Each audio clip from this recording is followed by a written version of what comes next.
नमस्कार दोस्तों, स्वागत है आप सभी का आज की इस वीडियो में। दोस्तों, कल एक प्रश्न हो गया था और आज दोस्तों दूसरा प्रश्न शुरू करते हैं। तो दोस्तों, जैसे ये सवाल दिया हुआ है 4s² माइनस एस और +1 इक्वल टू इसको 0 के बराबर करने पहले इसके सबसे पहले शून्य ज्ञात करना है और उसके बाद गुणांक शून्य को तथा गुणांकों के बीच संबंध की सत्यता की जांच करनी है। तो दोस्तों, सबसे पहले इनके गुणनखंड कैसे करेंगे। तो दोस्तों, जब कभी ध्यान रखना, जब कभी स्क्वायर वाले टर्म के पास कोई गिनती रखी हो तो उसका और लास्ट में अचर पद का गुणा करते हैं और फिर जो संख्या मिलते हैं उसी के फैक्टर करते हैं। तो दोस्तों, पहले 4 और 1 का गुणा करेंगे तो 4 1 4 हो जाएगा, 4 1 4 और फिर 4 के 2 टुकड़े ऐसे करने हैं कि माइनस का 2 आ जाए। तो पहले दोस्तों हम सिर्फ टुकड़े करेंगे, वो माइनस का प्लस का बाद में देखेंगे। तो ऐसे दोस्तों 2 और 2 हो गए, 2 दूना 4 और 2 2 4 भी होते हैं। अब दोस्तों हमें माइनस के 4 लाना है तो दोनों में माइनस लगा देंगे। बस दोस्तों यही टुकड़ा हो गए। तो चलिए दोस्तों शुरू करते हैं। 4s² माइनस 2s और minus 2s plus 1 equal to 0। इसमें से 2s कॉमन मिल रहा है तो 2s कॉमन ले लें।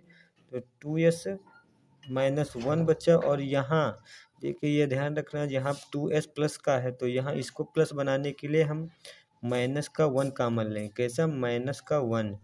तो ये 2s तो प्लस का हो जाएगा और यहाँ माइनस आ जाएगा इक्वल टू 0। और तो अब दोनों में देखिए 2s माइनस 1 कॉमन है तो 2s माइनस 1 एक बार लिख लेंगे और एक बार 2s माइनस 1 एक बार लिख लेंगे। ये दोस्तों दोनों बार यही आया है तो आप चाहिए तो एक ही को 0 के बराबर कर लिए, चाहे दोनों को। तो चलिए दोस्तों हम दोनों को बराबर करके दिखाते हैं।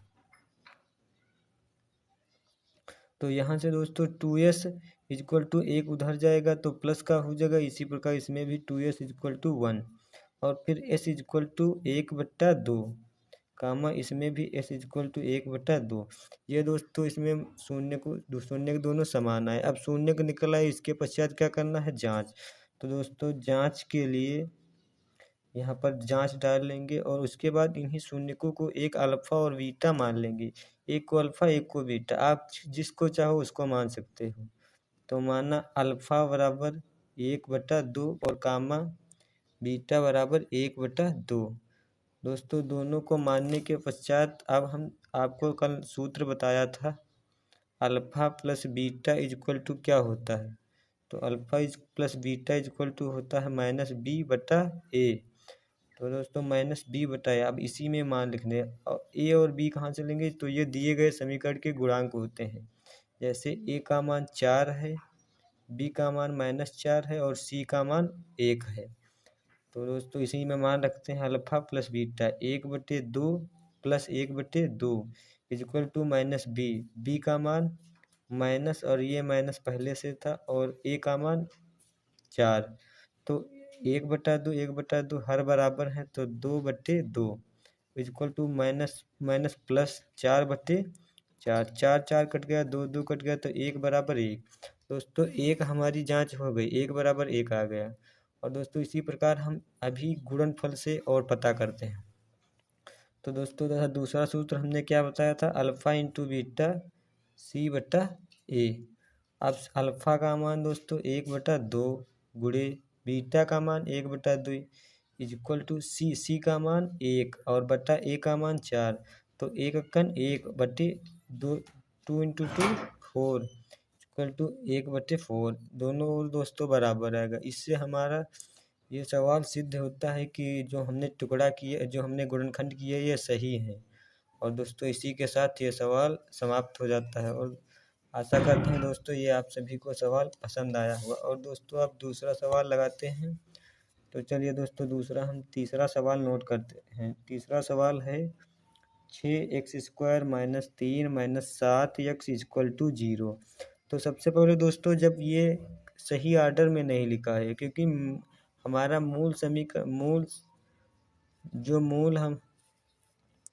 जो हमारा बेसिक जो मेन समीकरण द्विघात समीकरण होता है वो ax² सर्वप्रथम स्क्वायर वाला पर पद होता है, उसके बाद सिंगल एक्स वाला और उसके बाद अचर पद तब इक्वल टू। ये सही नहीं लिखा, तो इसको सबसे पहले सही लिखेंगे। तो 6x² और -7x इधर आएगा, -3 इक्वल टू 0। अब इतना लिखने के पश्चात हमने दोस्तों बताया था कि यदि स्क्वायर वाले टर्म के साथ में कोई भी गुणांक है तो पहले उसका और अचर पद का गुणा करते हैं। तो दोस्तों 6 या 18, अब हमें 18 के ऐसे टुकड़े करने हैं कि जोड़ने घटाने पर 7 आ जाए। तो दोस्तों सबसे पहले हम टुकड़ा ही पता करेंगे, जैसे 9 दूना 18, 9 और 2 आ गया। अब दोस्तों हमें माइनस का 7 लेना है, तो माइनस का 7 कब होगा, जब बड़ी वाली संख्या को माइनस का करेंगे और छोटी वाली संख्या को प्लस का। बस दोस्तों इसी प्रकार टुकड़ा करते हैं। तो 6x² और -9x और प्लस का 2x -3 इक्वल टू 0। इसमें से दोस्तों 3x कॉमन मिल रहा है, तो 3 दूना 6 और 1 x बच गया। इसी प्रकार यहाँ 3 तुरका 9। अब इसमें दोस्तों इसमें सेम इसी प्रकार का लिखा है, तो सिर्फ 1 कॉमन लेंगे। 3x - 2x - 3 equal to 0। दोनों में कॉमन है 2x -3, इसको एक में लिख लेंगे। और दोस्तों 3x + 1 इक्वल टू 0, इसको एक बार में लिख लेंगे। अब बारी बारी से 0 के बराबर करते हैं। 2x - 3 equal to 0, 3x + 1 equal to 0। तो 2x equal to 3 comma 3x equal to -1। अब दोस्तों यहाँ x बराबर ये 2 नीचे जाएंगे तो 3/2 आ जाएगा, और इधर x इक्वल टू -1/2 3 आ जाएगा। दोस्तों इतना करने के बाद अब हम जांच करेंगे। तो जांच कैसे करते हैं, जांच के लिए हमने बताया एक को अल्फ़ा और एक को बीटा मानते हैं। तो माना alpha equal to 3/2 comma beta equal to -1/3। इतना मानने के पश्चात दोस्तों आप क्या करेंगे, अब हम गुणांकों को यहीं पर लिख लेंगे। तो a बराबर कितना है 6 और b बराबर कितना है, b बराबर है, यहाँ से दोस्तों लिखेंगे। ये ध्यान रखना होगा आपको कि कहीं ये ना हो कि आप यहाँ से मान रख लें, इसलिए दोस्तों यहीं पर आप मान लिख लेना तब जांच करना। तो b इक्वल टू कितना आएगा -7 और c इक्वल टू -3। तो alpha plus beta equal to कितना होता है -b/a। अल्फ़ा का मान कितना है 3/2 और प्लस, अब माइनस था तो हम ब्रैकेट में लिखेंगे इक्वल टू -b का मान -7/a का मान 6। इतना लिखने के बाद दोस्तों 3/2 और अब ब्रैकेट हटाएंगे तो plus minus -1/3 equal to minus minus plus हो जाएगा और इक्वल बटे 7। अब दोस्तों इधर जब हर बराबर करेंगे तो हर बराबर करने के लिए आप दोस्तों वो बेसिक तरीका मत अपनाना कि यहाँ पहले 3 से गुणा करते हैं फिर इसको 2 से। डायरेक्ट यहाँ पर दोस्तों इतना आपको आना चाहिए कि पहले इसका गुणा करेंगे 3 त्रिका 9, फिर इसका करेंगे 2 अक्कन 2 और लास्ट में नीचे दोनों का गुणा कर देंगे 3 दूनी 6 इक्वल टू 7/6। अब 9 में से 2 गए 7 और बटे 6 इक्वल टू 7/6। अब दोस्तों ये जांच हो गई, एक जांच हो गई, इससे आधा पता चल गया कि हाँ मेरे जो हमने सोने के निखारे थे वो सही हैं। अब दोस्तों जो बची है आधी वो भी हम देख लेते हैं दूसरी इंटू वाली जांच से। तो अल्फ़ा इंटू बीटा बराबर क्या होता है c/a। अल्फ़ा का मान क्या है 3/2 गुणे माइनस बीटा का मान 1/3 इक्वल टू सी का मान -3/a का मान 6। अब यहाँ पर गुणा करेंगे तो 3 अक्कन, अभी नहीं तो गुणा मत करो, यहाँ से काट दो, 3 ये कट गए तो सिर्फ -1 और नीचे कितना बचा 2, इधर भी काट दो 3 अक्कन 3 3 दूनी 6, तो इधर भी -1/2 आ गया। इस प्रकार दोस्तों ये सवाल भी पूरा होता है। आशा करते हैं दोस्तों ये